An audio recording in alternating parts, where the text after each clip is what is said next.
family, I, Sabir Mujawar, extend a warm welcome to the sixth day of our workshop. Your dedication has enriched our journey, and today, as we have gathered again on virtual platform, let's celebrate the knowledge gain and connection made. Let's continue to ignite our passion for learning towards success. Today, we are going to conduct a session on data analysis, that is descriptive and inferential analysis, which will be conducted by the eminent speaker, Dr. Prasad Kulkarni. Sir is an esteemed assistant professor at Father C. Rodrigues Institute of Technology. Sir brings a wealth of experience to his role, having served both in academia and industry. Prior to his tenure at FR C. Rodrigues Institute of Technology, he excelled as a production engineer at Manisha Engineers Private Limited and Asha Electronics. Sir's academic journey is marked by impressive achievements, including a Doctor of Philosophy in VLSI from Trena Engineering College and a master degree in electrical engineering with a specialization in control systems from University of Mumbai. His research is evident through his publication on ASCI design and FFT computation, as well as his patented work on Redix 2 8-point FFT processor. He holds a great expertise in data analysis. With his expertise and dedication to advancing knowledge in this field, Sir continues to inspire and mentor future generation of engineers. We are glad to have you, sir. I would request Vidya ma'am to invite sir. Thank you, ma'am. Please start your session. Yes, thank you, ma'am. Thank you, Sabir sir. Thank you, sir. Yeah. Okay, let us begin with the session. Is my slide is visible? Sir, please try to reshare again.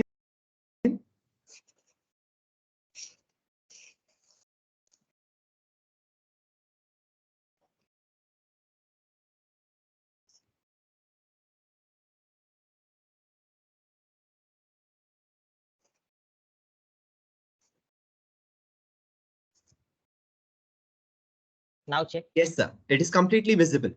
Yes, sure. Thanks. Okay, let us begin with the data analytics, descriptive and inferential. Now, Sabir sir has given a long introduction, brief introduction that I have expertise in electronics, electrical, and VLSI. So the participant may surprise that how I am dealing with the data analytics because it is totally different than electrical engineering. But my dear friend, dear participants, for engineering, mathematics, statistics, and data analytics is important. Without that, we cannot begin or we cannot say we are engineers. So in every field, we require this data analytics, descriptive, inferential, or say we can say now today's world or today's trend is a big data, artificial intelligence, machine learning. For everything, we require this data analytics. Now, my session will cover what is descriptive research, what is data insights, analytics, how we can process the data or say data processing operators, frequency distribution, table. I am using Excel because say when we do this analysis manually, it creates or say it is a lot of time is required. How to ease that? So I will use Excel to do all these things. Then chi-square testing, parametric as well as non-parametric. What is hypothesis? One some case studies and do's and don'ts in the thesis. So let us begin with the topic descriptive research. Anyone can we say what is descriptive research? Though my slide is saying everything, but I would like to hear from you. What is research and what do you mean by descriptive research? So let us begin with the research. Anyone from the participants can contribute in today's session. What is research basically? Anyone? Okay, research is researching something. In some innovation, we say, I will not say innovation, redefining something. The previous researchers have done some research, they have contributed something in the society, but every times in that research, there is always some future scope is there. You may take that future scope and start describing or researching that things. It is just a scientifically way we are expressing the new things. It is nothing but it is a research. Then what is descriptive research basically? In management side or apart from the experimental side, descriptive research has more weightage or contributions in the management sector. So what is descriptive research? It is descriptive research is nothing but it is describing or representing individual situations or groups. Now, when we have a research problem, basically we are collecting the information. That collecting the information is nothing but in terms of the say surveys or primary information. We are reading some literatures and we are collecting the gaps available in the previous research and we are trying to find the solution for that. So in descriptive research, basically it deals with the surveys and fact-finding inquiries of the different kinds. It comes literature reviews as well as the surveys. Surveys is nothing but the opinion from the experts or the opinions from the societies. So now basically the descriptive research is the description of the state of affairs as it exists in the present. Now in descriptive research, researcher has no control over the variables because we are taking the opinion, we are taking the surveys from the societies or from the contributing participants. This is also known as export fact to research. Now what are the examples for this? Examples is now the election campaign is going on. So best example is an exit poll. There are two types of poll. One is an opinion poll. It is before the election or before the voting. And exit poll is nothing but after the voting, the peoples are available at the polling booth. Those who are conducting the exit survey or exit poll. So they are collecting the views of the voters after voting. So that is considered as an exit poll. Then frequency of the shopping, how many times you are visiting to the shops or how many times you are visiting to the hotels or dining, everything that comes. Or what are the choice of the people or preferences of the peoples in the shopping, in electronic gadget. So this comes under the descriptive research. Now, when you have done a surveys or say this is you have collected the opinion from the different voters or you have collected the information from the different people's their opinion, this opinion is nothing but it is a data. So now what is basically data? We have collected opinion. We will say that opinion, say sometimes we are collecting the facts. That facts representing measurements. If you have done some experimental things, you have some readings, you have some surveys or some description. This is considered as a data. Now, when we talk about this data, that is in terms of the fact, measurements, or description, these are in the form of numbers, symbols, or words. Numbers may, if I will say how many times or what is the rate of this gazette, you will say 1, 2, 3, 4. These are the numbers. Sometimes we are saying, say, 3-star views, 4 stars in electrical thing. So these are symbols. When we are collecting the surveys in terms of say word, yes, no, maybe, greater. So that is a word. All are we are collecting maybe on piece of a paper or generally we are floating MS form, Google form. So I will say digitally stored. So this is a data. You have collected the information from the society. So we have a data. Many times we are collecting this data from the social media. When we are dealing with the social media, what happens? You just enjoy this slide, say data insight, say manager is there, his assistant is there, you just read their conversation. Say assistant is saying, I want some, or say get ready for more data coming every day through the social media. The manager says, oh, it's a big data. After that, you read this carefully, you'll get the idea from where they are collecting this data. From all social media, say LinkedIn is there, Twitter is there, Facebook is there. But after sometimes they or realize that there must be some noise. So same thing when we are dealing with the surveys, when we are collecting the information, we are facing this problem. Lot of data is there. So then word comes big data. Now, say I will say this social media is a mind reader. Now, what is mind reader?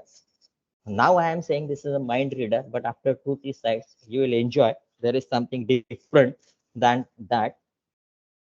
Say whenever I received one interview call from say particular company, immediately I am googling that company. I am searching the who will conduct my interview, searching HR managers, directors, or interviewer. Means our this is a prediction. Once we will get the details of that interviewer, means this is just a guess, huh? Not say we are also not 100% sure that that person will take the interview, but we will thinking X person will take my interview. Then immediately we are searching that person on Twitter, LinkedIn, Facebook, and collecting the information, which color that recruiters like, how you are reacting the post. So we are getting a lot of information. So at the time of interview, we are thinking on that manner, and our outfits are like that. So if he likes a red color, blue color, so we are wearing our outfit like that. Or if we see his shares or say views or post, so if he is interested in politics or he is interested in some methodological things at the time of interview, we are trying to bring that person on that. Okay, so this is a data, how we are collecting or how we are dealing with the data from social media. Say, but again, see the middle things or last one, big data, say lot of noise is there. So many times, whatever what we have prepared, when we face the interview, it is something different. So same here, whenever we are collecting the information in terms of the survey, we may face this problem. After that, say see this conversation that employees requesting, I required one Facebook page up right away. Say then that employer says just use a corporate logo. Once he use the corporate logo, on the next day or immediately the complaints are receiving on that particular pages. Say we may say reviews on all that. How to stop that? So immediately boss says offer them a free food. These are the realistic examples we are uh, facing, or we are realizing this examples in day-to-day life. When we order a Swiggy, then if immediately we complain on the Swiggy that whatever the food received, the quality is not good, something is there. So immediately that Swiggy or some other companies offers something. So after that, say after the offer is received, on the next immediately many complaints are receiving on that page. So immediately boss says just ignore that, and they conclude that this social media is a waste of time. So this is a scenario. So when we are dealing with our data, we have to think that, and that comes under say data insights. We'll begin with that. Say what is the data? We have collected a data. After that, once the data is available, how I will integrate that data with my research objective? If you are a researcher, you will say research objective. If I am in a marketing side, I will say how I will use this data to increase the market. If I am in a production, how I will use this data to increase the production. Once the data is available, so I'm thinking on these things, how to use this data. Then next question arises, how I will start. Then how I will get the results on this data. I will use this data to solve the problem. Then solve the problem. What are the skills required? Is this data is correct, or is some data privacy is there? Is I am stealing this data? So many questions arises in a mind. Okay. So now to do this or to get the answer of this, there is analytics. How we will deal with this data. There are so many questions. I have listed only 4. How to solve this, how to answer this question, immediately comes analytics. Now, what is analytics? Say there is a difference. Analysis is different and analytics is different. Before analysis, analytics comes in a picture. So what is analytics? We are using some tools. We are using some computer-based tools or some tools to solve or to deal with the data. To deal with the data means to process this data. After processing, we will get some result, and that some result, or we can say examine the set of data to identify some patterns, relations, or trends. Okay, so for example, if I have started one, say, cafe, and I will collect the information on experimental basis, how many customers are visiting in, say, from 8 a.m. to 10 a.m., then from 10 a.m. to 11 a.m., 12 a.m. to, say, up to 8 p.m. on Monday or on all weekdays. So I have collected this information, and according to this, again, I will think what they have ordered. So this information is with me. So in the next time, or say in the next week, I will analyze this information. According to, I will stuff the inventories for the cafe. So this is my analytics, say analysis. But to do this in a good manner or in research manner, I will use some analytical tools. So this is the analytics. So nothing but we are finding the answers of the specific questions. Now, answer of the specific questions is a hotel industry is in cafe. How I am correlating with this? How much inventory are required? That inventory in terms of the groceries, in terms of the vegetables, in terms of other things. Say to order that things, I require this information. And once I will get the information, I will optimize that inventory with the help of some analytical tools. So I will get a better result. So I will not say I will not stock up the entire things. Okay. So now for best example of this, say tea makers, tea stall, how they works. Daily they are purchasing everything. Say just investing say 4,000, and are say at 88 p.m. or 10 p.m. at the time of closing, they earn say more than 20 or 30,000. So how they are ordering that things? Okay. So their study, their experience gives them the idea how much grocery they require. Okay. This is comes say, in analytical skills. Now just before this, I said say social media is a mind reader, but now see this. Every time everyone is doing this, being a happy and posting a status to confuse the people is another fun level. So whenever you are collecting the information in terms of the surveys or in terms of the opinion, this is important thing. Whether that data is correct. If you are taking the survey on literacy, and if illiterate people giving the answer on that, so that is nothing but something confusing. You are getting some fishy information. So how to tackle with this?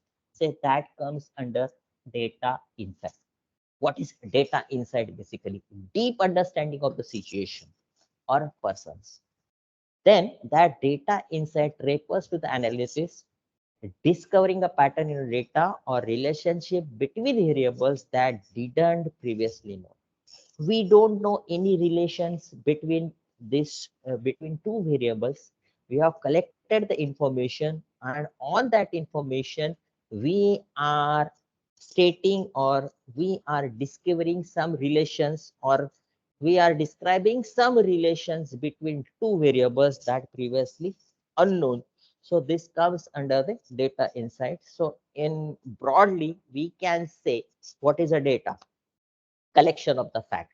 Descriptive research, collection of the facts. After once the data is available, go for analytics, organize your data, examine your data, and discover some pattern in that data.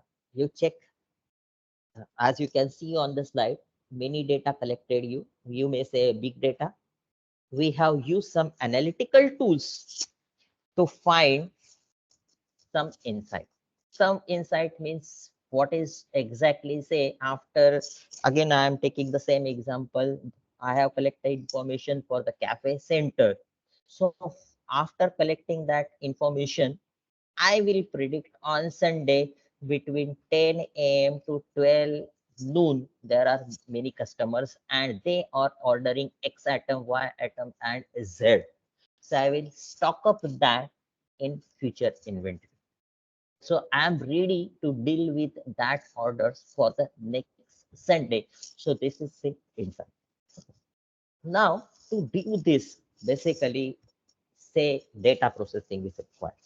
Now, what is data processing? There are many processing operators, but in research methodology, we will consider editing, coding, and classification. Now, this classification is required for some frequency distribution as well as some parametric and non-parametric testings. They come to the, say, let us say, discuss the data processing operators. Editing, filtering the data, remove some garbage values, remove unnecessary information. So remove that. So say we can say filtering. Now coding. What is coding? If you have information in terms of yes, no, maybe, better, very good, average, or sometimes of the symbol, say 3-star, some rating is there, assigning some weightage to that. Say very good, 5 marks. Say some weightage is assigned, good 4, satisfactory 1.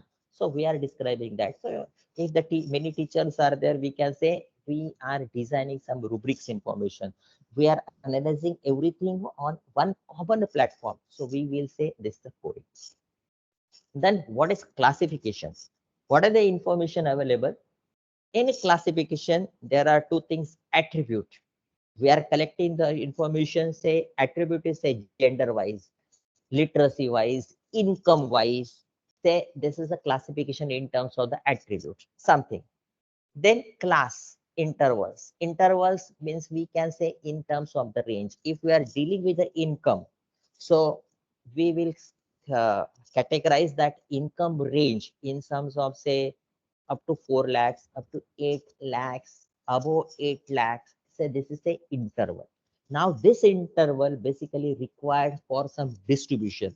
So whenever we are dealing with the statistical things, say probability comes in a picture, probability distribution comes in a picture, say ranges. Now that ranges helps us to tackle with these things. Say income group. Now say based on that classification, say range or interval, that deals with some kind of the frequency. Now I have given an example that coffee shop. We have collected the number of customers in fixed time interval.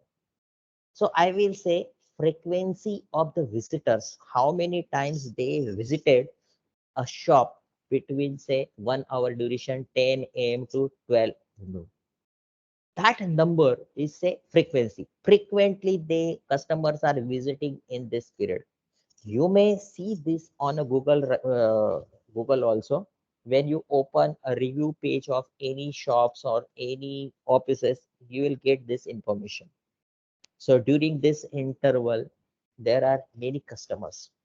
You are observing this information on a net, on that particular review page of that particular shop, office, everything. Okay.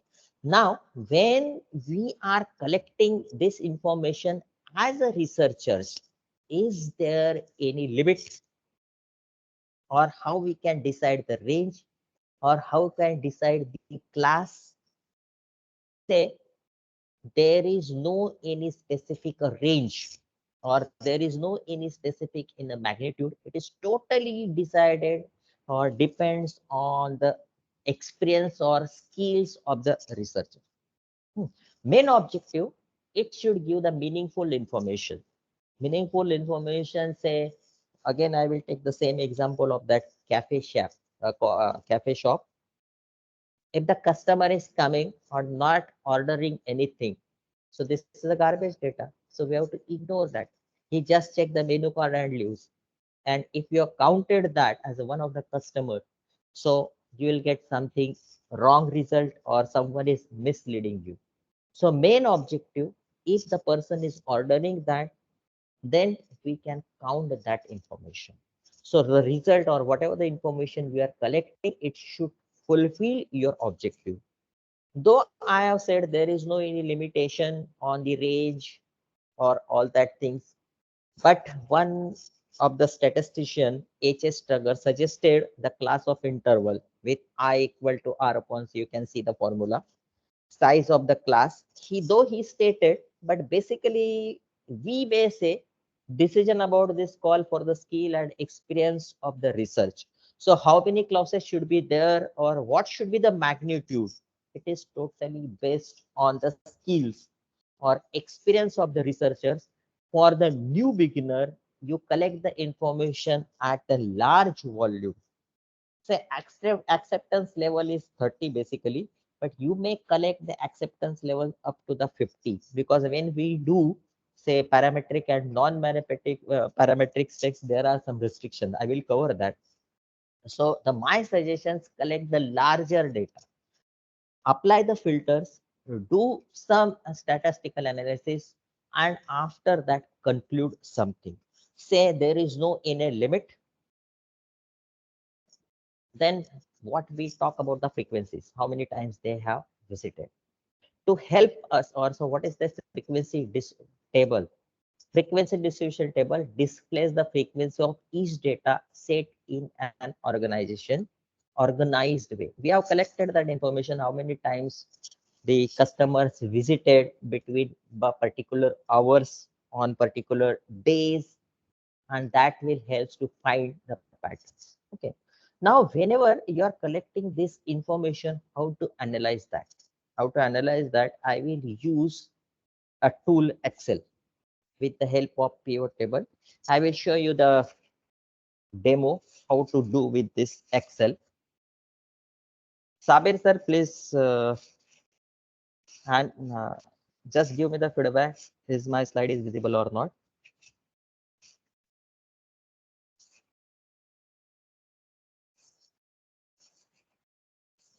It is visible.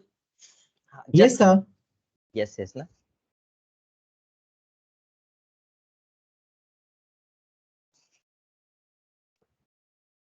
Sir, it is visible.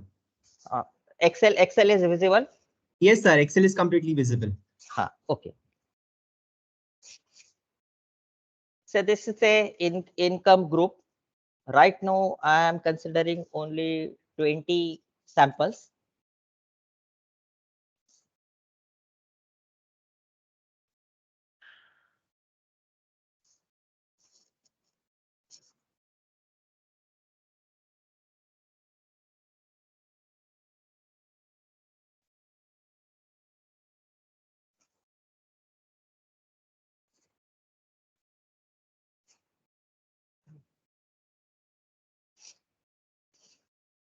This sample is available with me. Some information I have collected the income from say 20 people. Now I have to segregate this information in terms of the range. I will go to the insert, use the pivot table. You may use the next sheet for the information. Okay. After that, I will select on income.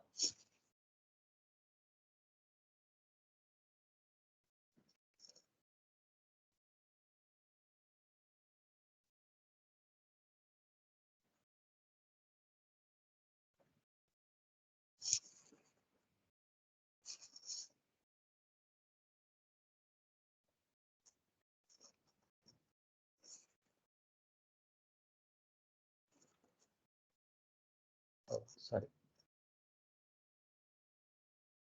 I required count field value setting. Instead of sum, I am using count. Now you check. So count is available with me. Okay. After that count, I will group this. Now here you may give the range, how much income group you required, say starting from 200 to 4, 5, 60, it does that automatically. You may set according to your requirement. So immediately you will get this information. Say income group from 200 to 199, there are 12 people. Income from 1200 to 2119, 7 people. So immediately once you have collected this information, no need to count, use Excel, use pivot table, immediately you'll get this information classification. Now though if we require this in terms of the bar chart or pie chart, go to the insert. This is a bar chart. So within a fraction of seconds, you will get this information. So survey is available in terms of the Excel form.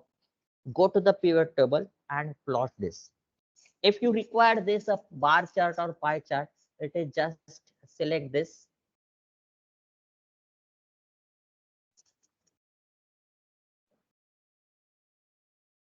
Pie chart.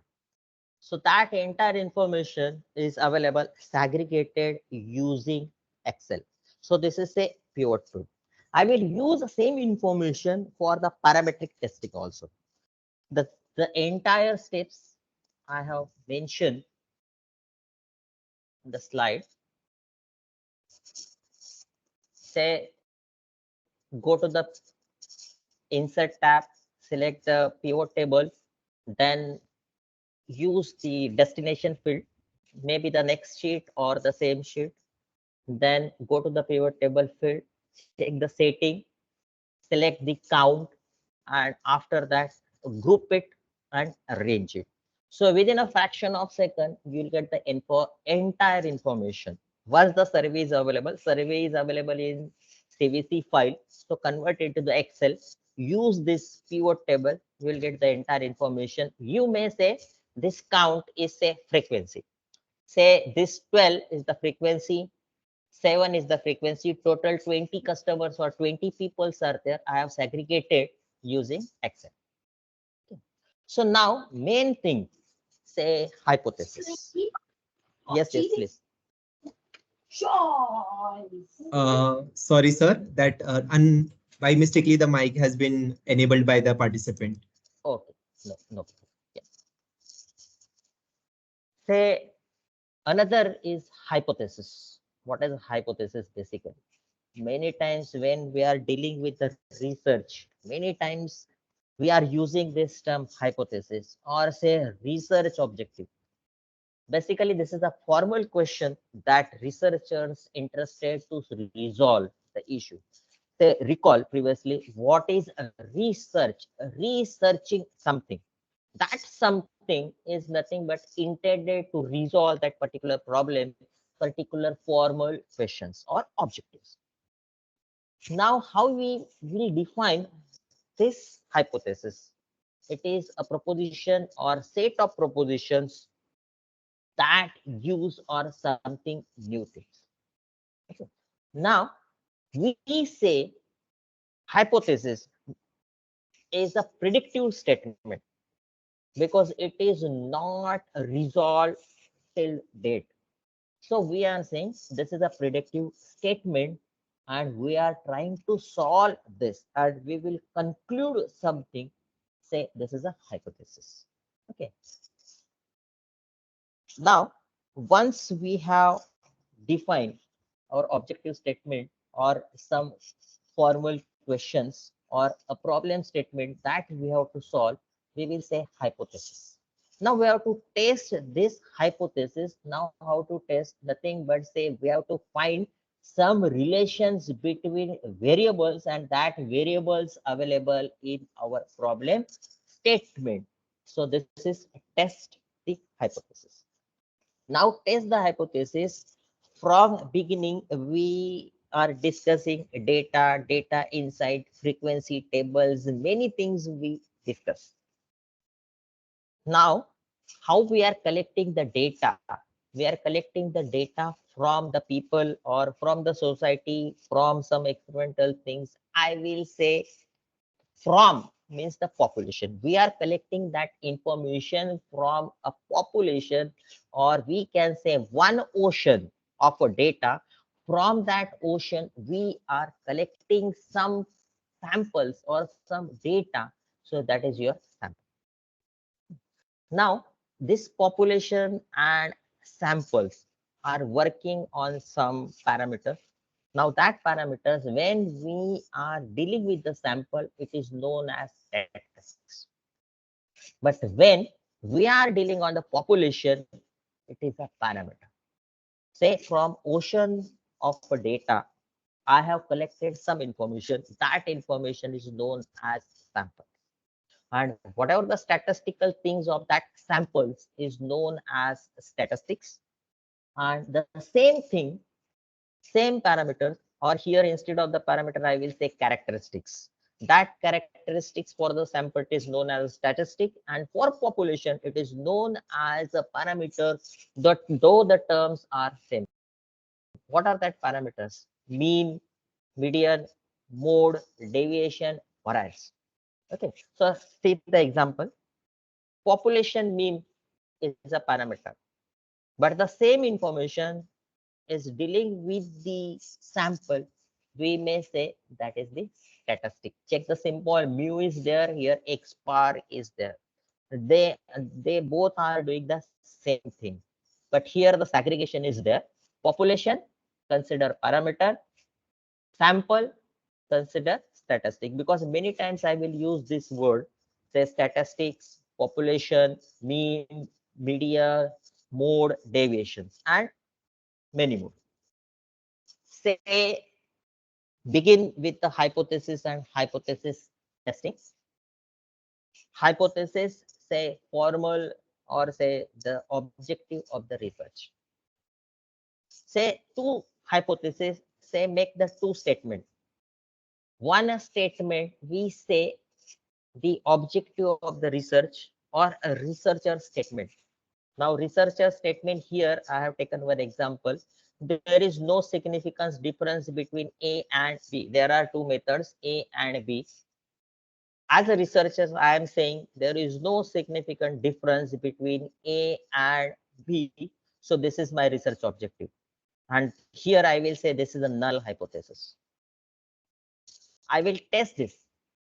And after that, there by chance I will get A is superior than B.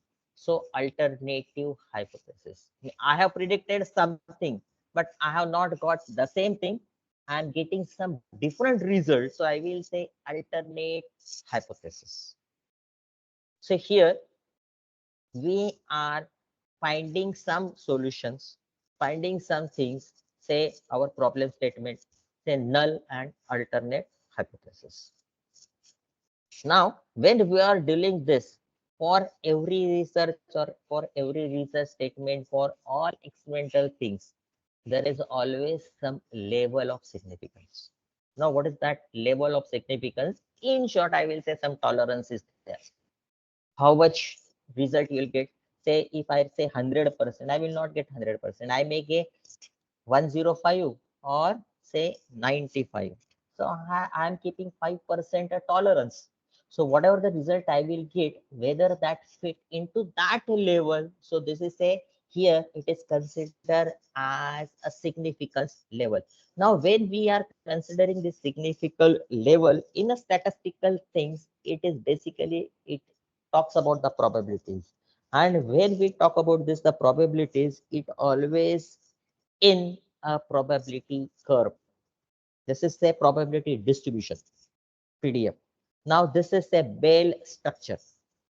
Now whenever we are analyzing the result, so say autonomous institution, they are always categorizing the result using this bell curve.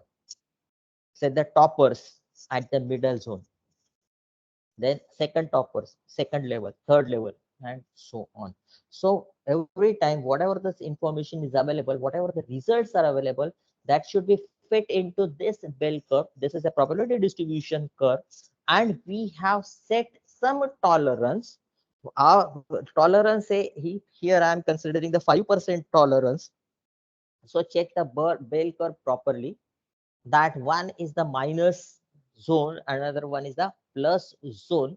So within that tolerance, within that particular limit, I'm getting the result. So here it is reason, acceptance reason, say 5% tolerance. So 5%, say I'm tolerating that at the left side as well as the right side, and the interval is nothing but whenever I will get the result in between that interval, that is a acceptable zones. So here you may see Z and all that. Some Z tests are there, some statistical table is there. So that's why Z is available. You simply ignore this right now, Z and all that things. You just consider what is the tolerance or what is the significance. Whenever I am getting result, that result should be fit in this particular zone.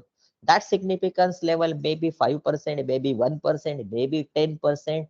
How you are defining your objective, that time you have to define this. Otherwise, no use. Means after getting result, don't define this tolerance. Before the result, define your tolerance at the time of objectives. When you are defining your hypothesis, that time you decide this or you define this tolerance. Any participants having any doubt, any questions, please ask me. So now, whenever you are testing the highest, say after testing, sometimes you may get the whatever the hypothesis statement that is true or maybe rejected. So when it is true and when null hypothesis is accepted, it is a correct decision. But when we are rejecting null hypothesis, that is type 1 error. Similarly, when null hypothesis is false and that is acceptance, it is type 2 error. Or when both are same, it is a correct decision. So whenever after hypothesis is tested, you may get this error, and we have to tackle this error with some correcting the information or some correcting your procedures. Say how to test the hypothesis, state null hypothesis, alternate hypothesis. Say here, signify the level of significance, what we discuss. Decide the correct sampling distribution. That correct sampling distribution, again, I am say refer the frequency table, how they are collected, how we are collecting the information, and it should fit into this bell curve. Then we can say whatever the samples you have collected that are correct. We don't require randomized samples, though we are collecting that information. But when we do that, that sampling should be fit into that bell curve. Then and then, whatever the result or hypothesis testing, definitely give the good result. Okay. Then calculate the probabilities. This probability say basically parametric testings. This is for parametric testings. When we deal with the non parametric testing, it is something different. So we will check that. And depending on that, if it is fitting into the significance level, you may accept. If it is not fitting into the significance level, reject it. Okay. So now say parametric testing. What is a parametric testing basically? Some assumptions, some whatever the data you have collected, do some statistical things, say analytical things, check your result. So what are that parameter test? How we will do with the parameter testing? The tests are Z test, T sets, chi-square test. I will say chi-square is a non-parametric, but sometimes if we deal with some variance and all that, it is a parametric testing, F testing. So which test we will select depending on the sampling. So this is the standard things. When your distribution or when samples are lesser than 30, go for T distribution. When samples are closer to the 30, go for T distribution. And after that, if beyond this, or normally you'll get the bell curve, say go for Z distribution. Now we will switching towards some parametric and non-parametric testings. So many times I will use this variance. So what is the variance basically? How the information is differ from mean. So that is the variance. What is the mean? In simply, we can say average of the information. Average of the information is mean. And from that mean, how the data is deviated, how that data is differ. So variance. Also, there is one term covariance. First, small variation between two informations. Okay. So again, come to the population and sample. We are collected sample from population. So population variance formula is different and sample variance formula is different. Same mean, population mu, sample x bar. You check that. Then also the symbol sigma square, s square. Here n number of variables available in this population, n number of samples, that n is the number of atoms or say samples. Say this is say difference between population, samples and variance. So first we will see chi-square test. Two types, parametric as well as non-parametric. Now chi-square, square is there. Now what is that square? If you read the definition carefully, sum of squared standard normal deviation. Now why square is considered? Sum of standard normal deviation. Now read the definition correctly. Variance, how data is differed from mean. Here no one has said positive side or negative side. Maybe -3, maybe +3. So how to tackle with this -3 or +3? So instead of doing this minus or plus, simply square it. Wherever that the square of the minus is always positive. So here, so that's why sum of squared standard normal deviation. Though it is a minus, I have squared. So result is always positive and I have added that, say sum. So how many that deviates or deviations I have added, that is known as a degree of freedom. Say I have added 5. So if I am adding 5 deviates, how many times I have added? 4 times. 5 terms. When I will add 5 terms, how many times I will use the plus operator? 4 times.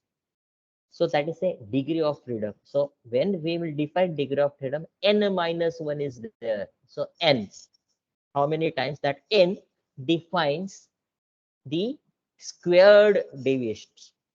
And I am adding that. Say that is a degree of the freedom. Okay. Now all these things are also, again, there is a significance of the population variance. That significance level comes in the picture. At the time of that hypothesis testing flow, initially we have to define that. So significance level comes in the picture and that is important term. Okay. Then random sample has been drawn from normal population with the mean and specified variance. Okay. So this is a related to the chi-square testing. That the degree of the freedom, how many times that terms are added, all that you check. Whenever the degree of freedom is there, you will observe the curve is more steep. If the degree of freedom is increases, you will observe that curve is deviating and you may get something like to the bell-shaped curve, what we discussed previously. So that degree of the freedom is important.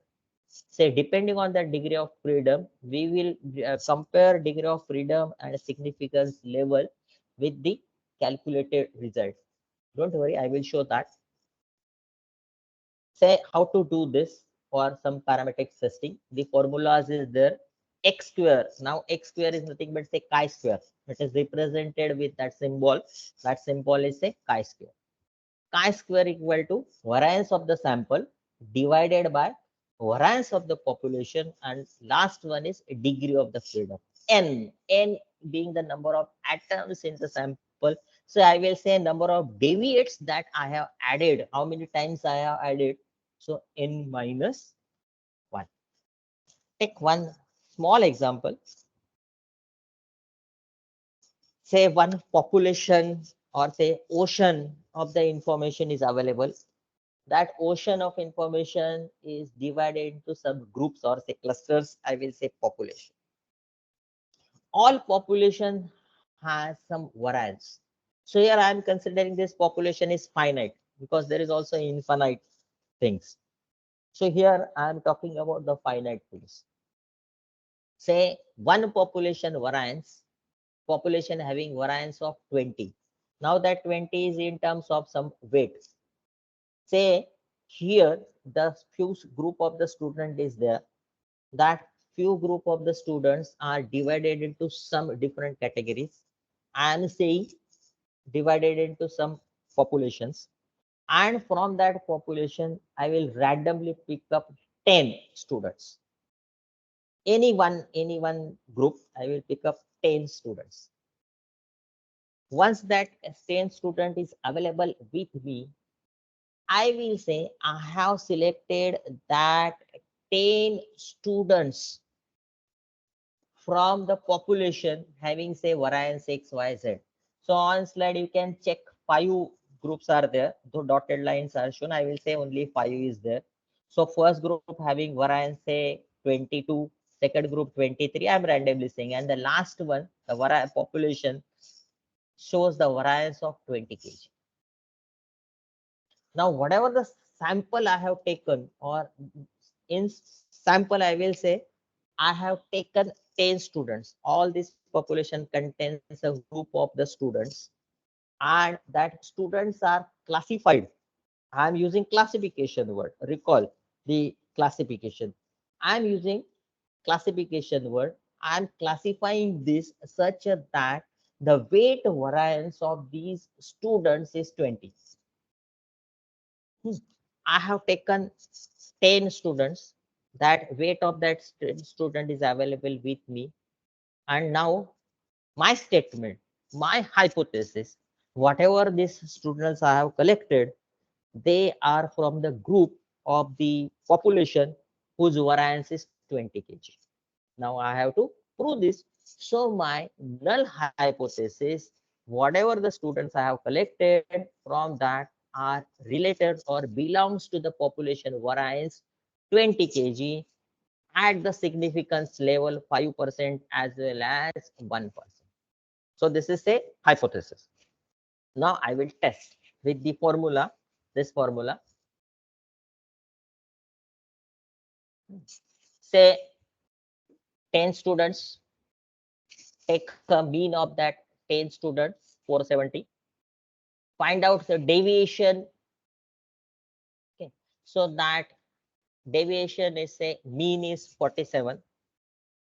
Subtract 47, say 38 minus 47, so minus 9. Then minus 2. Now I have squared this, so that's why chi-square, square deviation. How many times I have added? Summation of xi minus xi, 9 times. So the degree of freedom is 9. Say calculation chi-square. You just put in the formula. You'll get chi-square is 13.99. Now, whatever the problem statement or say my hypothesis is correct or wrong, I have to validate. I have to test my hypothesis. So I will use the statistical table.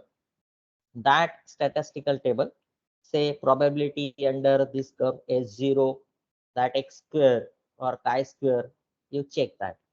So the degree of freedom is 9. 5% level, check that 16.99. Last row, degree of freedom and 0.05. That is the probability. Say 16.919. So this is the standard value. Now check the result. Whatever the result I have obtained is lesser or greater. It is lesser. So if it is lesser, I will say my statement or my null hypothesis is true. Whatever the sample I have collected, all or whatever the students I have selected are from that group only. So here I have taken the example, say, weight of the students. You may correlate with the research objective. You are collecting the information on, say, metropolitan region, say, Mumbai zone. In that, again, you may define suburban zones or Mumbai basically. So some more classification. And if your thesis is related to the particular banking zone, so you may say whatever the bank I have selected from this particular group, you may correlate with this. This is just a simple example I have taken. It is also suggested in the problem statement that also test at 1% level. So go for 1% level. Check the statistical table. What is the value? 21.66. Okay. So again, I will say it is also fitting into that. So whatever the students I have selected, they are from that particular population, and that weight variance of that particular population is 20. So here I have tested my hypothesis. So this is a parametric testing. There are many possible combinations, but when we talk about non-parametric testing, we can do this on Excel also. I will show. But when we are dealing with the Excel, basically it gives the result for the non-parametric testing. Okay. So what is a non-parametric test? So it is just basically test of goodness of the fitting. Whatever the theoretical distribution or whatever the observed distribution. Now what is observed and what is theoretical? I have predicted something, say theoretical. What I have observed, practically things. Practically I have recorded, that is observed. So whatever this distribution I have selected is good, some confirmation must be there. And that confirmation or that test is considered as a test of goodness to fit. Calculate chi-square, compare with some significance level, and conclude that. I will show that one example. Say the formula is different.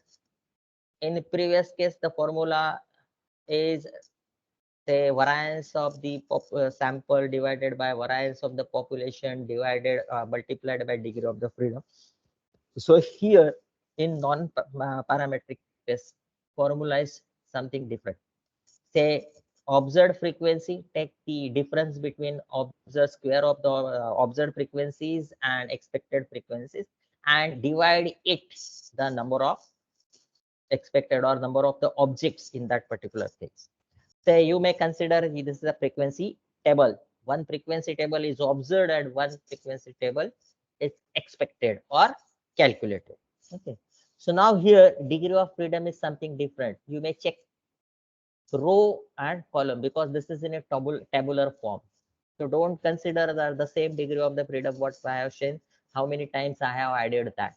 So here the degree of freedom is take a product of the column and rows by subtracting them by 1. So the degree of freedom is different. What are the examples? How to test that? I have taken one example, say vaccination and COVID-19 effect in the pandemic. Many times the IMA and all other things, NGOs are predicting, giving some results in expected result in the news and all that. How they have uh, giving that statistical. That things totally depends on this chi-square testing and all that. Say what are the different conditions to do this chi-square things? all observations must be recorded, collected randomly. Randomly means there is no any relation between that. Say all atoms in the sample must be independent.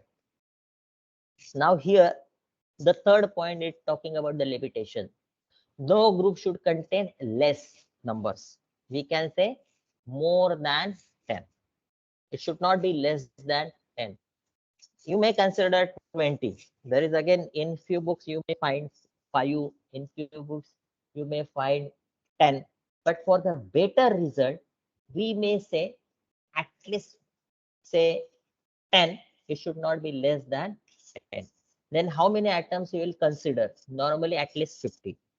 So previously in T state and all that, the distribution is 30. If it is lesser than 30, T, then F test, and for standard, say acceptance level, it is considered as a 50. It should be normally at least 50 atoms or 50 sample must be there. Then whatever the constant available on this should be linear. You solve this and predict or conclude your hypothesis. Many times expected frequencies may not be available.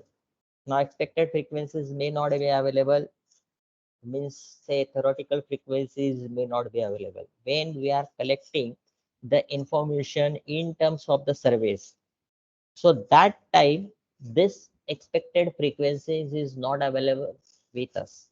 So we have to calculate with some formulas. That formula you just take a glance of this slide, note down somewhere. I will discuss that formula, how to calculate that. I will show this on Excel also. So this is a example. One dice is there. That dice thrown 132 times. After throwing, you will get the results. That results say frequency. 16, 1 is turn for 16, 2 turn for 20, 3 turns for 25, and so on. Now, is the die is biased? Whatever the dice I have thrown is biased because it gives the result 116 times, 216 times, means it is favoring number 5 because its value is 29. So I have to conclude is this dice is biased. If the dice is unbiased, then what is the expectation? So the number of turns are equally displayed. Equally displayed means say 132 divided by 6. There are only 6 outcomes. So 1 should be 22 times, 2 should be 22 times, 3 should be 22 times, 4 should be 22 times, and so on. So here observed frequency, calculated frequency is 22, expected frequency is 22.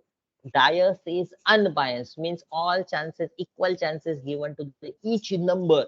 So that is 22. And what I have observed, say 16, 20, 25, 14, 29. So I will use the formula. Take the deviation between that observed frequency minus expected frequency, square it, take the sum because chi-square, sum of square deviation. So I have taken that. So value is 9. Now what is the degree of freedom? Degree of freedom is say number of rows and number of, say n minus 1, say n number of samples is 6, 5. Okay. So now here significance level is not defined. So once we will define the significance level, we can say this is say dice is unbiased. Okay.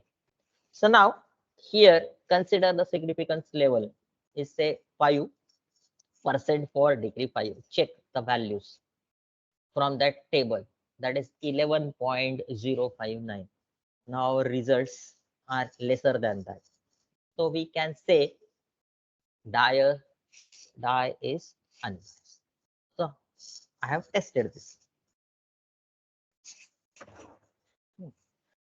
This is another example where some frequencies are lesser than 10. When the frequencies are lesser than 10, you have to regroup it. That regrouping, check this. Third point, if it is content less than 10, so rearrange the grouping. So they are rearranged here, group A, B, and C. Then use the same formula and test your hypothesis. Okay, this is some vaccination table. So here expected frequencies are not given.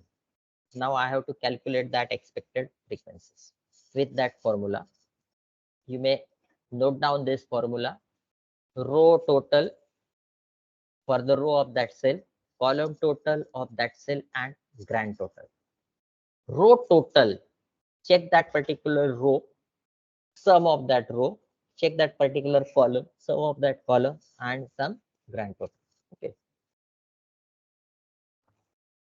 So now here, attack 31 means vaccination. Few people are vaccinated, few people are not vaccinated, and they having some attacks. Virus attacks is there. That virus say smallpox attacks is there, and we have to test this. Now observed frequencies are there, expected frequencies are not given. I have to calculate. Say for first 31, how I will calculate? Row total is 500, column total 260 divided by 2000, grand total.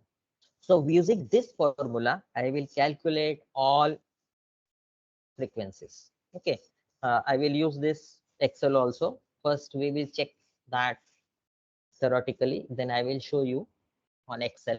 This is the formula: row total multiplied by column total divided by grand total. Check the table once again. For 31, I have to calculate the frequency. Row total for 31 is 500. Column total 216 and grand total 2000. Now check here. 500 multiplied by 216 divided by 2000. So that frequency is 54. Similarly, it is calculated for all variables. Okay. Now tabulate it with the particular group, observe frequencies, expected frequencies, use the formula. Now degree of the freedom, number of rows and number of columns. 2 rows, 2 columns. So the degree of freedom is 1. Use the statistical table. That value I have not mentioned here. So significance level is 3.841. So now our chi-square test shows 14.64. So now here it is 3.84. So definitely whatever this hypothesis, we have to reject this hypothesis because calculated value is more than a statistical things. So we can conclude that vaccination is effective in preventing the attack from smallpox. Check this. Vaccination is not effective in preventing. This is the hypothesis. Whatever the result we have calculated, it shows that we have to reject our hypothesis. So this is rejected. So in affirmative term, it is written vaccination is effective in preventing the attack from smallpox. Okay, so this is a thing. I will show you on Excel.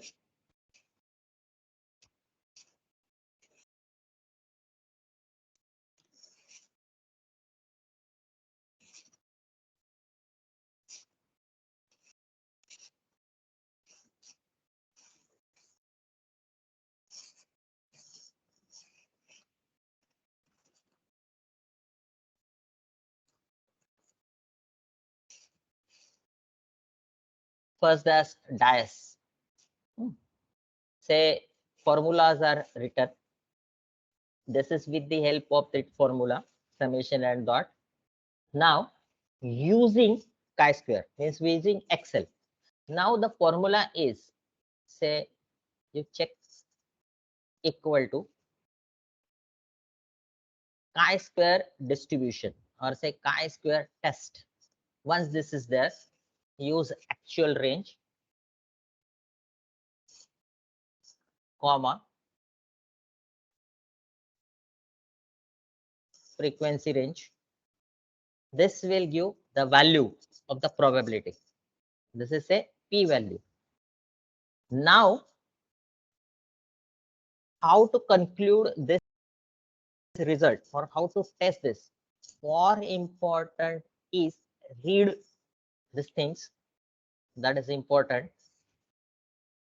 So here somewhere I have mentioned, I will go to that with the help of, say, the formula is chi-square test, range of the observed frequencies, range of the expected frequencies, and whatever the calculated value, it should be lesser than the significance level. Say probability, basically it is a probability that is also given in the statistical table. Basically now here I have considered 0.05 is the significance level, say probability 0.05% is the probability. Now whatever the value is available, it is lesser or greater, you can check. Say 0.10. Okay, so this is basically within a limit. This is basically within a limit. So we can say bias is unbiased. Now for vaccination, I also written in the formulas, check this p-value. So definitely we can reject the hypothesis.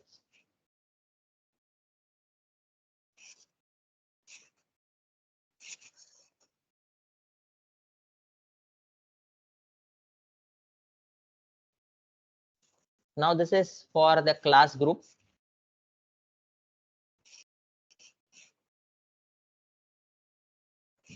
Before case study, I will post one link in a message box. Just one small example for this. I will post that in a message box. Just give your opinion.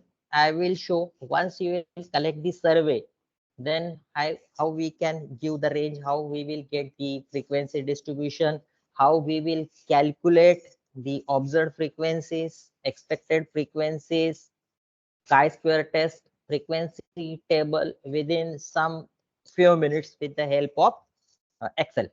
So give 10 minutes, give your 10 minutes and posting that in a chat box.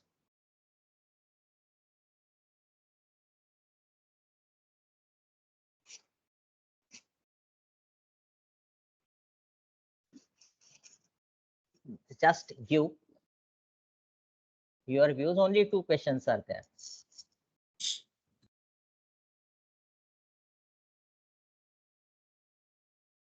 Yeah, bell curve. I will repeat that, don't worry. Participants, sir has sent a form in the chat box. It's a request that please fill the form as early as possible so that we can move further.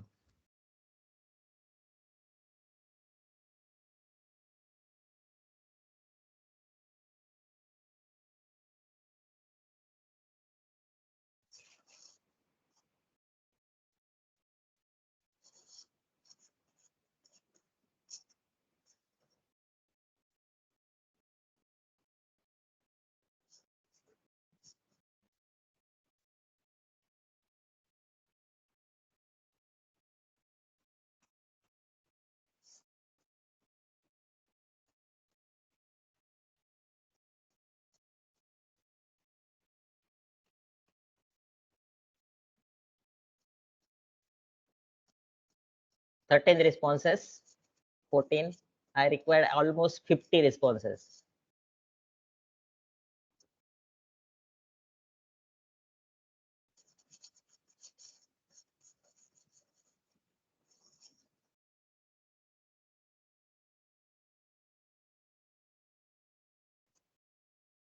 You can check the responses on the slide.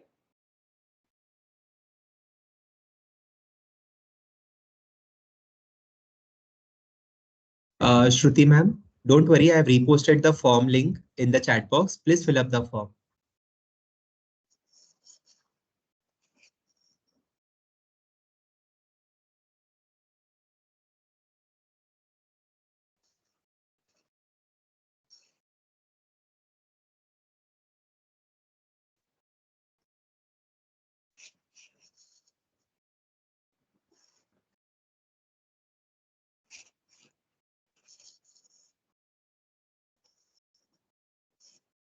Now you can see the garbage values.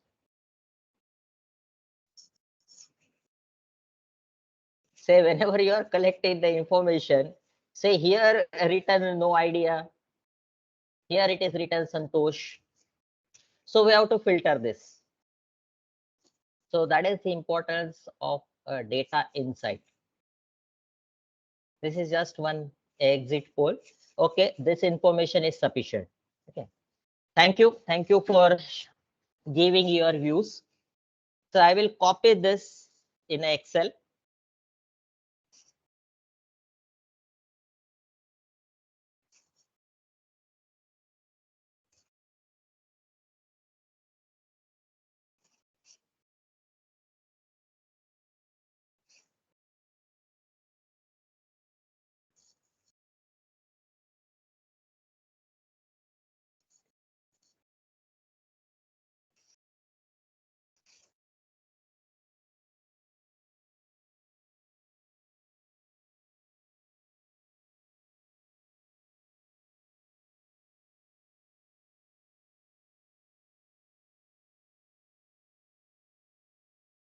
Now check.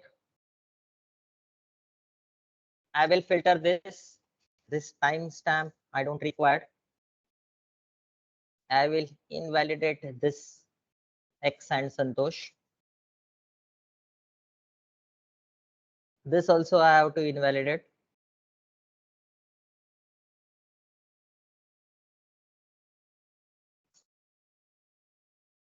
This is also not required.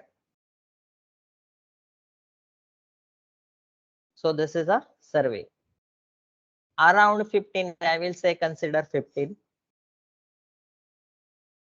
Say this is enough. Now,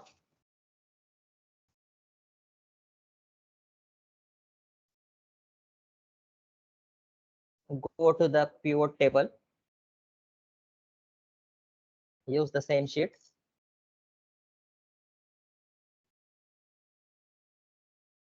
Okay.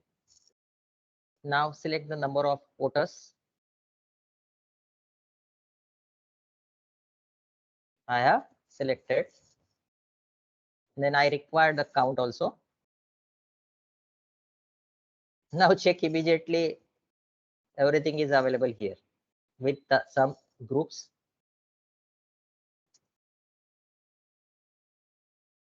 Some fill setting is there.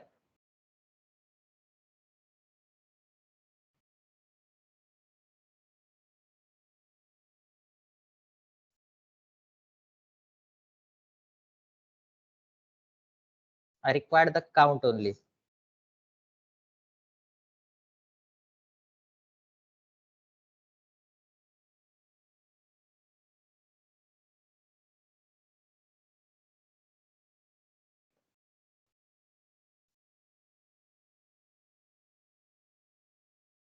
I will group.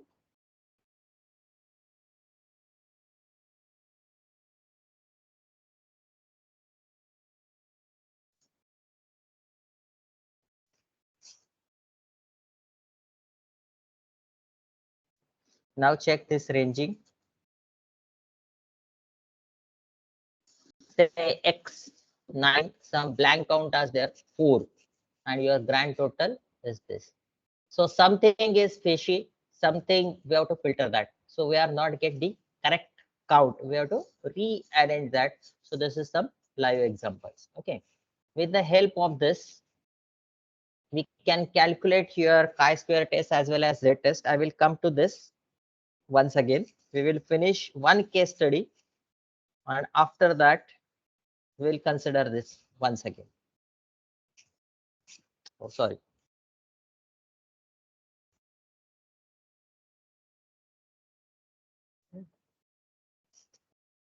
So this is another example. Now take this one case study. Say hypothesis testing. Institution having supportive and encouraging environment have low incidence of attrition rate. This is one kind of the hypothesis. Surveyor or researcher has collected this information, this count. So this count we can use the pivot table. With the help of pivot table, you will get this grouping. That one example is also available with me. I will show that.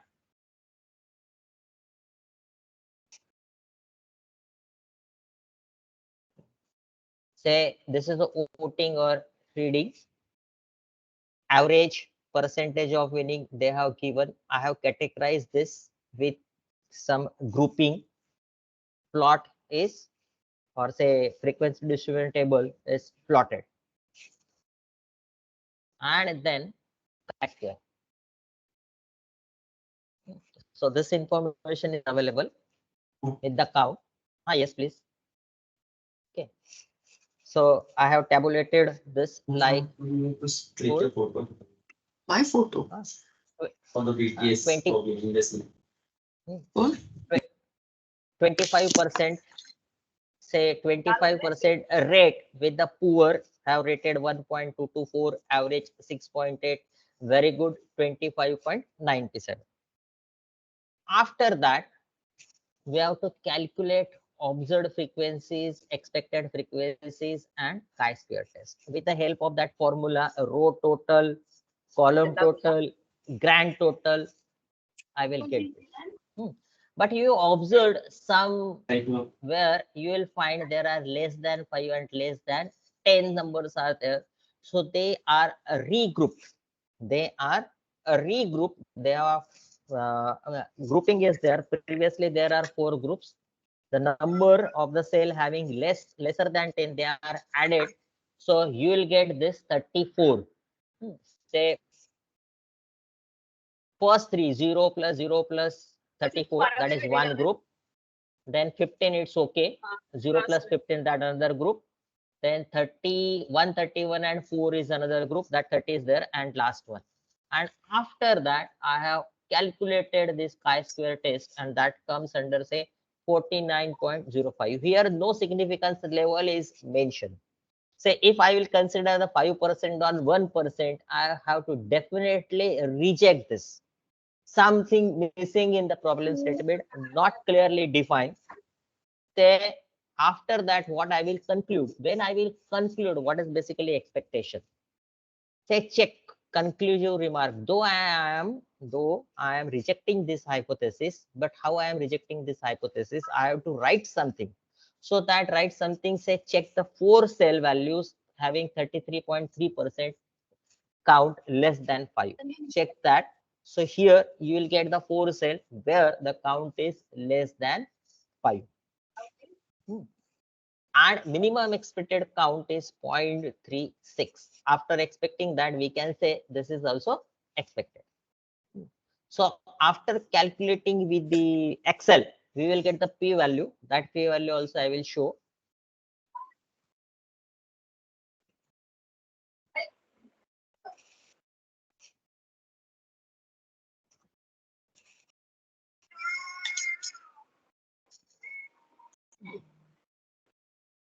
Here everything I have written, given the formulas. After that, this is the value.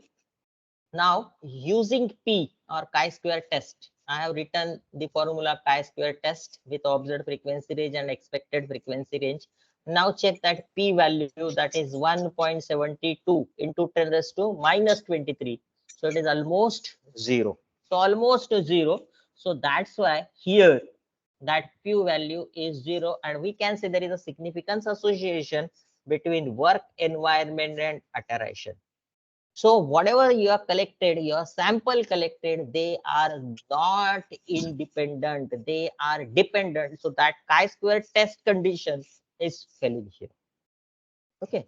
So whenever you are defining, whenever you are collecting the information, it should be independent. So independency is failed. So I will definitely reject this hypothesis. Then another, the same example is there. They have calculated. So something say this is chi-square test. I think I have covered all variations. Then some important characteristics, how to test this. This is say test non-parametric test based on the frequencies or not on the parameters like mean and standard deviation. So that's why that frequency table is important in terms of the range. Okay. Then this test is for testing the hypothesis and not useful for estimation, because non-parametric we have not estimated, we are checking only the fitness, whether it is fit or not. It have additive property. Now additive property, because the term or frequency having a lesser value, I have added that things. So additive properties. This can be also applicable to the complex conjugate tables. And this is, we can say, non-parametric test, and no rigid assumptions are necessary. Okay. So this is something say parametric test or hypothesis testings. Now, this is testing. Once you have tested, the results are available with you. Sorry.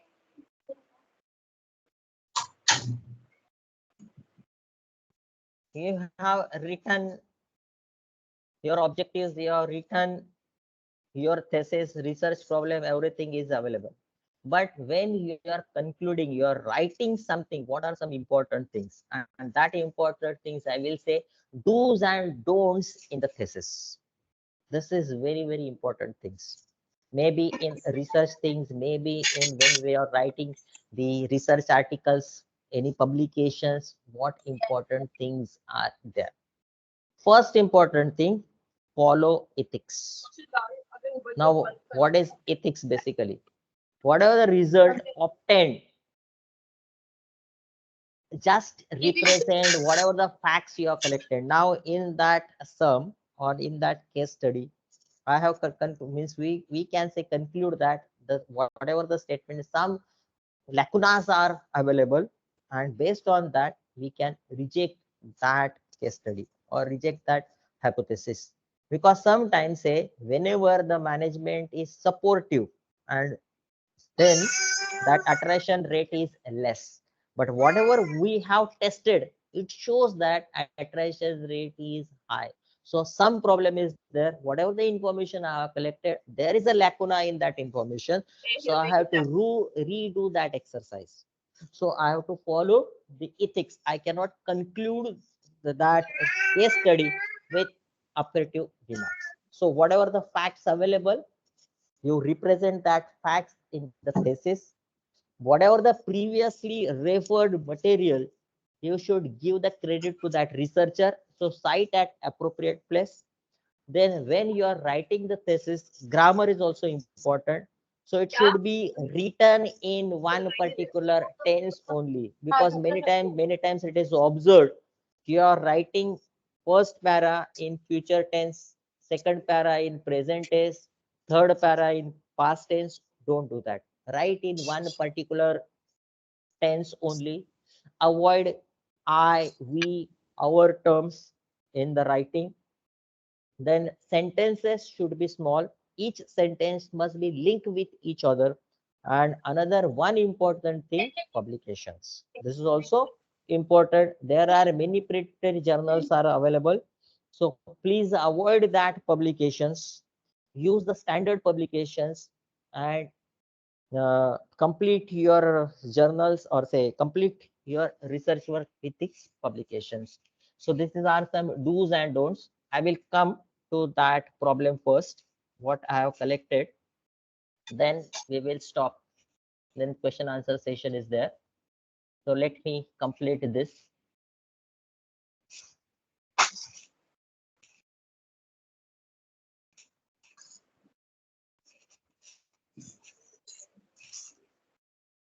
Yes, grouping is there. You can check the grouping.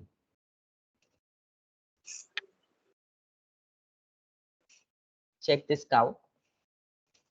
Say nota is counted 4, X is counted 14, Y is counted 19, and blank. Say blank is counted, not counted, there is no. And that total is 2043. This number of students or say voters have voted. So this information or say this frequency is there. So now why this is not matching, you can check the result. Say this is the number of voters. These are the number of voters in that particular zone or particular constituency. And in that constituency, here nota is given. So only 24 voters have voted and they have preferred nota. So here 24 voted and preferred X. So using this information, we have to predict which is the winner. So this is the information. So according to that, so entire information from all constitution is collected. Once it is collected, from this grouping, some chi-square, say, if I will use the chi-square test, I will calculate observed frequencies, expected frequencies. These are the observed frequencies. I will calculate expected frequencies, and then I will predict. So which is the winner? So if I will say X is my hypothesis, X will win. So I have to prove with that with the exit survey. I can say there is a possibility of X in this particular zone. So this is say chi-square test. So anybody having any doubt, any questions, you may proceed. Now forum is open.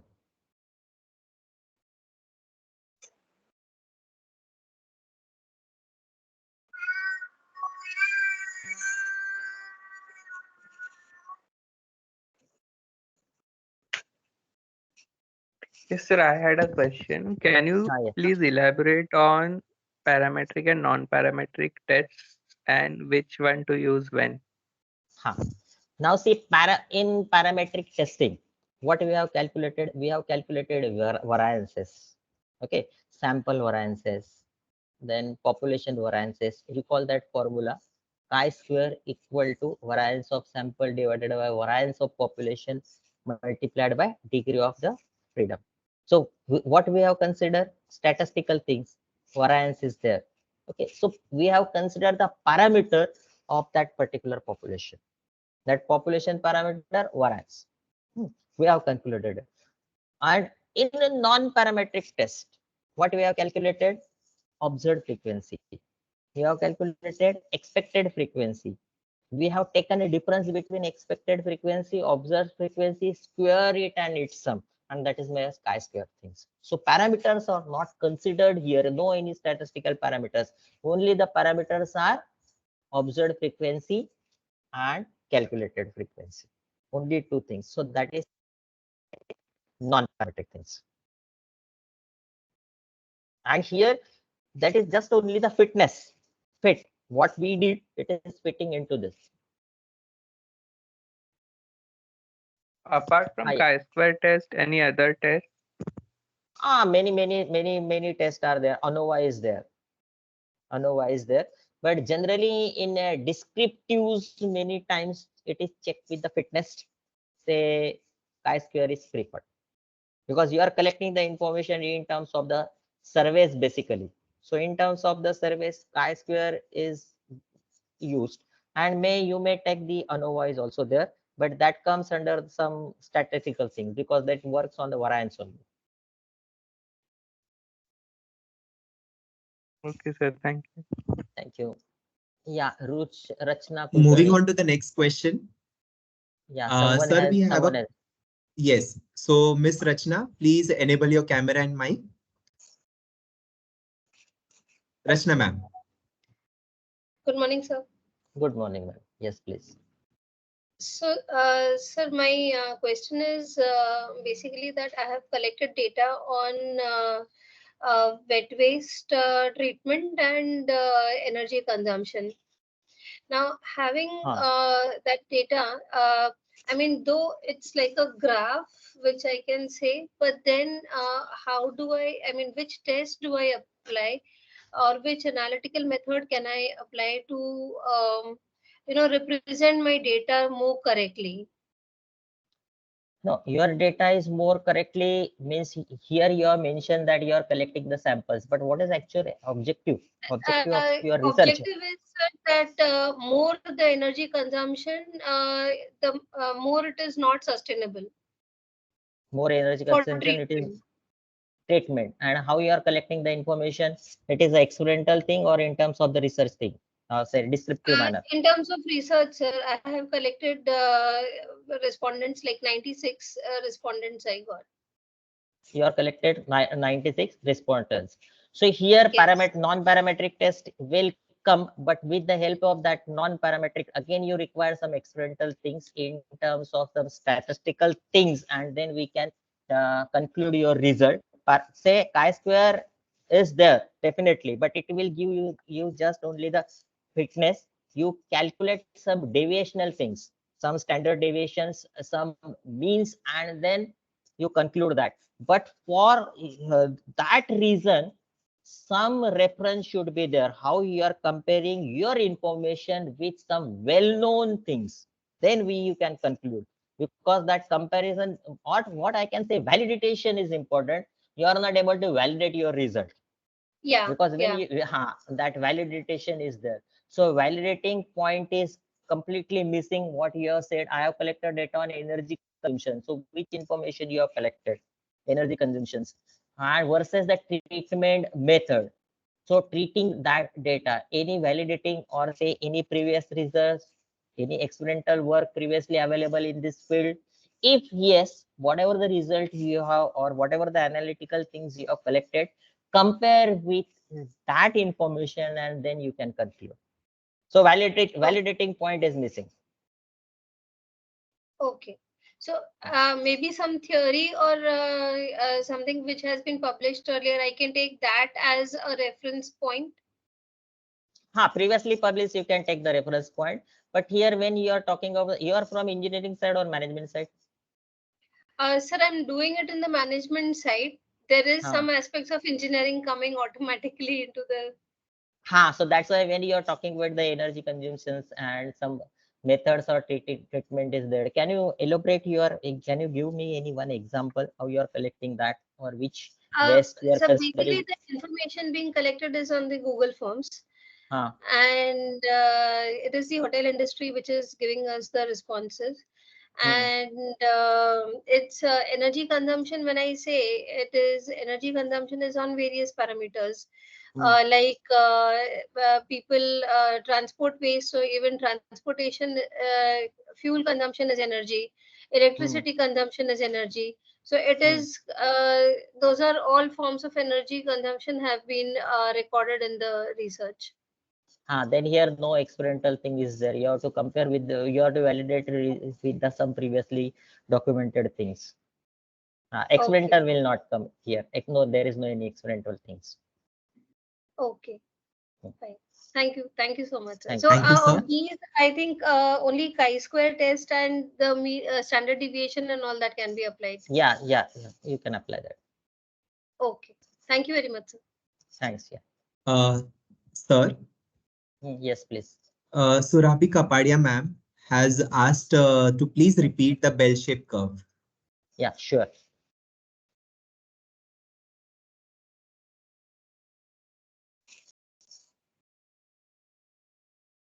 Yes, sir.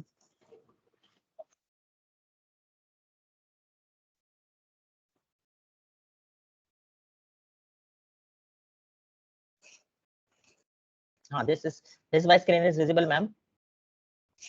Yes, Yes, sir. sir. So this is basically a standard probability density curve. This is known as probability density curve, PDF distribution. How it is distributed. Say particularly probability is always 1. It should not be exceed than 1, correct? So H0 Yes. mean, so that is considered as my 1 only. And how it is deviating. So that deviation is shown basically. So that's why some minus zone and some plus zone is there. Again, there are two things, one tail, two tail, many things are there. So here mod is considered to eliminate that negative things. and whatever the result is available, it should be fit into this curve only. Say, I will give the example in your gradings, how we are grading basically. Say first topper is considered as 100, though whatever the marks is scored. Say we are giving O grade to that particular things, though he scored 99. Say that a 99 is considered at the top level 1, and below to 10 means from 99 to, if my margin is 10, 99 to 80, all are giving, we are giving to the grade O. Say 99 to say 80 is two more, I will consider 99 to 90. Whatever the number of the students scoring the marks in between that, I am grading them as O. So that 99, say 99 and 90, so we'll get that particular result. So sometimes you may consider, say I will consider 80 is my mean, and I will consider 85 or 75. So I will get two zones, and in between that, whatever my result is there, I will give the grade 80. So from 99 to 90, take some mean. So that mean is say almost say 85. So 85 is my H0, and two different things, 99 and 80, both so 99 and 90 on both the sides I am getting that. So here the whatever the numbers are available, I am distributing in this zone only. So statistically it is proved that if your results, or say when you are collecting the information, it always follows this bell shaped curve, and this is a probability density curve, PDF. Thank you, sir. Thank you, sir. Thanks. Sir, moving on to the next question. The next question is from Miss Shivani Mathur. The question is, which test can be used for time series data analysis? I would request ma'am to enable her camera and mic. Shivani ma'am.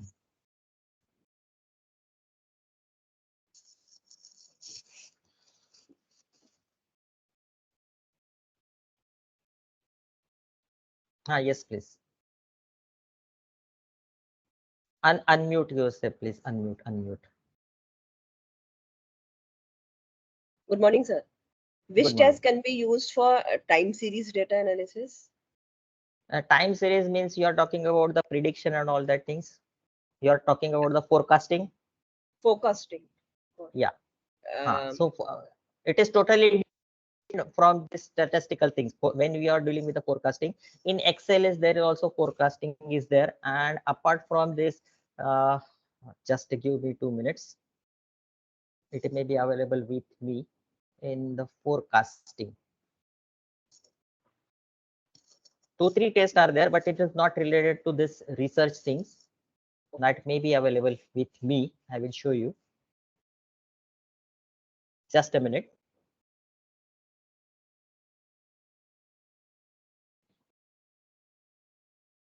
Till that time, participants are requested to please post their queries and any questions they have with respect to this session in the chat box.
Basically, it comes under the operational analytics.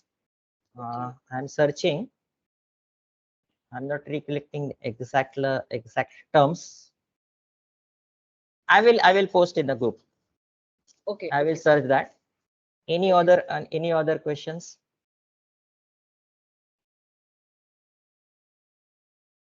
No, sir. Thank you.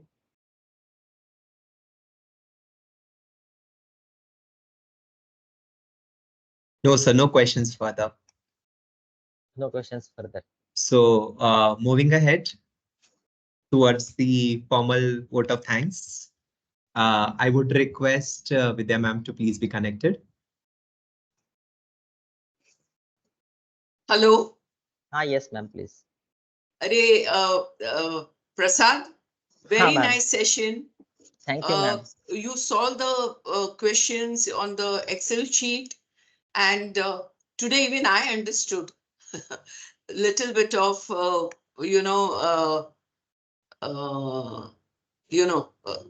which test you did? Chi-square. Chi-square. Chi-square, we feel it's very easy, and we often tend to use it in the thesis of humanities. But chi-square sometimes gets very sticky. But you solved it so easily. You made it so easy on the Excel. Very thankful to you, Prasad. You are going to be our future workshop speaker. And thanks a lot for coming from your very busy schedule today. Yeah. Thank you, ma'am. God bless you. God bless you. Thank you. Bye-bye. Thank you, ma'am. So Yeah. before ending it, on behalf of MMBGIMS family, I would like to say thanks to sir for being available for at this time. In spite being in a very busy schedule, he has taken out time to help us out in this to contribute in a better way to this to make this workshop successful. I would also thanks the entire team and the participants especially for being so active. We are getting so many good comments in the chat box, sir. The session was very much interactive. Thank you so much, sir. I would request all the participants to please switch on their camera so that we can click a group photo of the session. Please switch on your cameras. Yeah. And I will post the answer. I will message that answer to Vidya ma'am, that Sunita ma'am's question. I'm not recollecting that information, that it is analytical, the operation analytics. Some techniques are there on future trends. Thank you, sir. Okay, so please be on the camera. We'll be clicking the photos on a continuous basis. Please be connected.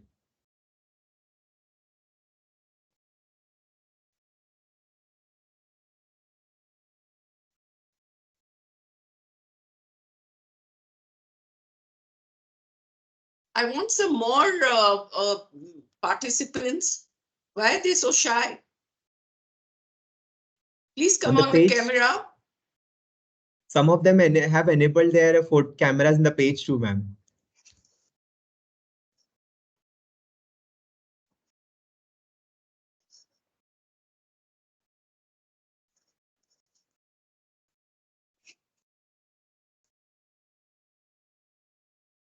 Okay, last one more.